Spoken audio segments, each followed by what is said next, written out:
यहाँ पर इस सपोर्ट लेवल को ब्रेक करती है। यहाँ पर बहुत सारे बायर्स जिन्होंने यहाँ से बाइंग की थी उनके स्टॉप लॉस हिट होने लगते हैं और तुरंत यहाँ पर बहुत सारे सेलर्स ब्रेक डाउन को देखकर सेलिंग करने लगते हैं और वे लोग अपना स्टॉप लॉस यहाँ अपसाइड रख देते हैं। जब यहाँ पर लगभग सभी बायर्स की लिक्विडिटी यानी कि स्टॉप लॉस स्वीप हो जाती है और यहाँ पर ब्रेक डाउन को देखकर बहुत सारे सेलर्स सेल कर देते हैं और यहाँ पर अपसाइड बहुत ज्यादा लिक्विडिटी क्रिएट हो जाती है। तो अब इंस्टीट्यूशनल ट्रेडर्स यानी कि स्मार्ट मनी मार्केट में एंटर होते हैं और वे लोग यहाँ पर heavy buying on order place करते हैं, जिसकी वजह से इस कैंडल में डिमांड बढ़ने लगती है, यानी कि इस कैंडल में बाइंग प्रेशर देखने को मिलता है, जिसकी वजह से प्राइस यहाँ से रिजेक्ट होकर अपसाइड जाता है और अपने ओपनिंग पॉइंट को भी ब्रेक करके यहाँ पर क्लोजिंग कर देता है और यह हमारी सपोर्ट लेवल पर एक बुलिश आईएफएससी कैंडल बन जाती है, जिसकी लोअर विक काफी लंबी होती है। इससे हमें पता चलता है कि इस कैंडल के फॉर्मेशन के दौरान बहुत ज्यादा बाइंग की गई है, इसलिए इसकी लोअर विक काफी लंबी बनी हुई है।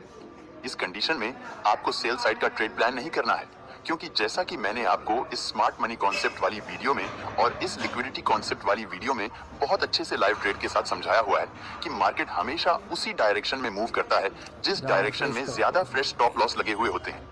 तो अभी अगर आप इसे एक रियल चार्ट मानकर लिक्विडिटी को समझेंगे तो आपको पता चलेगा कि इस वक्त मार्केट में सेल साइड ज्यादा लिक्विडिटी है और अब बाइंग साइड लिक्विडिटी यानी कि स्टॉप लॉस नहीं बचे हुए हैं, क्योंकि अभी जब ये कैंडल इस सपोर्ट लेवल को ब्रेक की थी तो 90% से भी ज्यादा बायर्स जो यहाँ से बाइंग करके अपना स्टॉप लॉस यहाँ रखे हुए थे उनके सभी स्टॉप लॉस हिट हो गए थे और यहाँ और ब्रेकडाउन को देखकर बहुत सारे रिटेलर सेल किए हुए थे और वे लोग अपना स्टॉप लॉस यहाँ अपसाइड रख दिए थे। तो अभी हम कह सकते हैं कि इस समय सेल साइड बहुत ज्यादा लिक्विडिटी है, यानी कि अभी अपसाइड ज्यादा फ्रेश स्टॉप लॉस लगे हुए हैं और इस कैंडल में भी बाइंग प्रेशर देखने को मिल रहा है। तो मार्केट हमेशा उसी डायरेक्शन में मूव करता है जिस डायरेक्शन में ज्यादा फ्रेश स्टॉप लॉस लगे हुए होते हैं। तो इस वक्त आपको इंतजार करना है जब यहाँ पर कोई कैंडल बने और इस बुलिश आईएफएससी कैंडल के हाई के ऊपर क्लोजिंग कर दे तो आप यहाँ से बाइंग साइड का ट्रेड प्लान कर सकते हैं और आप अपना टारगेट अगले स्विंग के थोड़ा सा नीचे रख सकते हैं। इस कंडीशन में प्राइस के यहाँ से अपसाइड जाने का चांस बहुत अधिक रहता है। उदाहरण के लिए आप इस बैंक निफ्टी चार्ट को देख सकते हैं कि प्राइस यहाँ पर अपसाइड आया हुआ है, उसके बाद यहाँ पर एक सपोर्ट लिया हुआ है और उसके बाद इस पॉइंट से प्राइस अपसाइड चला गया है। जब प्राइस यहाँ से अपसाइड गया है तो इस दौरान बहुत सारे बायर्स यहाँ पर बाइंग किए होंगे और वे लोग अपना स्टॉप लॉस यहाँ डाउन साइड रख दिए होंगे, यानी इस समय बाइंग साइड ज्यादा लिक्विडिटी दिख रही है। अब देखिए प्राइस इस पॉइंट से रिवर्स होकर डाउन साइड आया है और देखिए प्राइस इस सपोर्ट लेवल को ब्रेक डाउन कर दिया है। अब यहाँ पर जितने भी बायर्स बाइंग किए रहे होंगे उनका स्टॉप लॉस यहाँ पर स्वीप होने लगता है और यहाँ पर ब्रेक डाउन को देखकर बहुत सारे नए रिटेलर सेल करने लगते हैं और वे लोग अपना स्टॉप लॉस यहाँ अपसाइड रख देते हैं। अब देखिए यहाँ पर जो अगली कैंडल बनी हुई है वह एक बुलिश आईएफएससी कैंडल है, क्योंकि इस कैंडल की लोअर विक बहुत ज्यादा लंबी बनी हुई है, यानी कि इस कैंडल के फॉर्मेशन के दौरान स्मार्ट मनी द्वारा एग्रेसिव बाइंग हुई है और यह कैंडल जितने भी बायर्स यहाँ से बाइंग किए हुए थे उन सभी के स्टॉप लॉस को स्वीप कर लिया। तो इस समय अगर आप देखेंगे तो सेलर्स के ज्यादा फ्रेश स्टॉप लॉस लगे हुए हैं, तो प्राइस भी सेलर्स के स्टॉप लॉस को हिट करने के लिए अपसाइड जा सकता है। अब आपको वेट करना है जब इसके बाद कोई नेक्स्ट कैंडल बने और इस आईएफएससी कैंडल के ऊपर क्लोजिंग कर दे तो आप यहाँ से बाइंग साइड का ट्रेड प्लान कर सकते हैं और जैसा कि मैंने आपको अभी बताया था कि आप अपना टारगेट नियरेस्ट स्विंग के थोड़ा सा नीचे रख सकते हैं। उसके बाद देखिए प्राइस यहाँ से अपसाइड चला गया है और यहाँ पर बहुत ही इजीली हमारा टारगेट अचीव हो गया है। दोस्तों, इसी आईएफएससी कैंडल को इस्तेमाल करके मैंने 10 जून को बैंक निफ्टी में ट्रेड किया था। आइए उस लाइव ट्रेड को देखते हैं। अब जैसा कि इस चार्ट में आप देख सकते हैं कि यहाँ पे मार्केट कंसोलिडेशन फेज में है और यहाँ पे एक रेजिस्टेंस लेवल है। यहाँ पे देखिए जब प्राइस यहाँ पे डाउन साइड आया था तो प्राइस इस सपोर्ट लेवल को ब्रेक कर दिया था।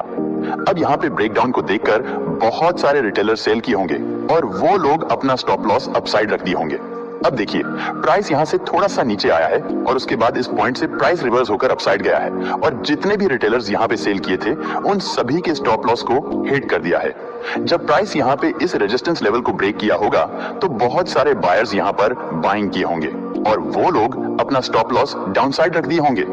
अब देखिए प्राइस फिर से यहाँ से डाउन साइड आया है और जितने भी बायर्स यहाँ पे बाइंग किए हुए थे उन सभी के स्टॉप लॉस को यहाँ पे स्विप कर दिया है।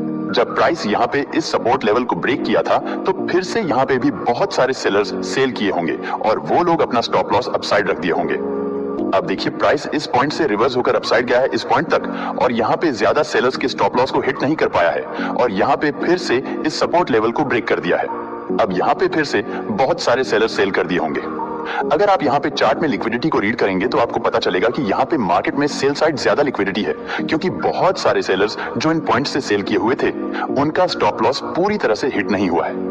और मार्केट भी हमेशा उसी दिशा में मूव करता है जिस दिशा में ज्यादा स्टॉप लॉस लगे हुए होते हैं। तो यहाँ पे अपसाइड ज्यादा स्टॉप लॉस लगे हुए हैं। और यहाँ पे देखिए हमें IFC कैंडल का फॉर्मेशन भी देखने को मिल रहा है। इसका मतलब है कि मार्केट में अब स्मार्ट मनी एंट्री कर रही है। तो यहाँ पर देखते ही देखते दो बुलिश IFC कैंडल बन गई थी।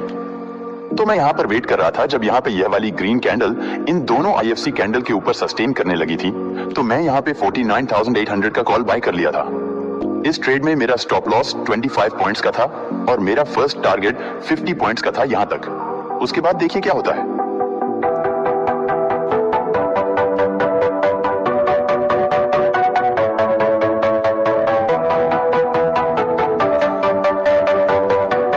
दोस्तों, जैसा कि आपने देखा कि जब हम यहाँ पर अपने कॉल साइड के ट्रेड में एंटर हो जाते हैं तो प्राइस यहाँ से अपसाइड चला जाता है और यहाँ पर सभी सेलर्स के स्टॉप लॉस को हंट कर लेता है। दोस्तों, इसी तरह से आपको भी प्रॉपर चार्ट को रीड करना है, लिक्विडिटी को समझना है, उसके बाद आपको इस IFC कैंडल के बेस पे ट्रेड प्लान करना है।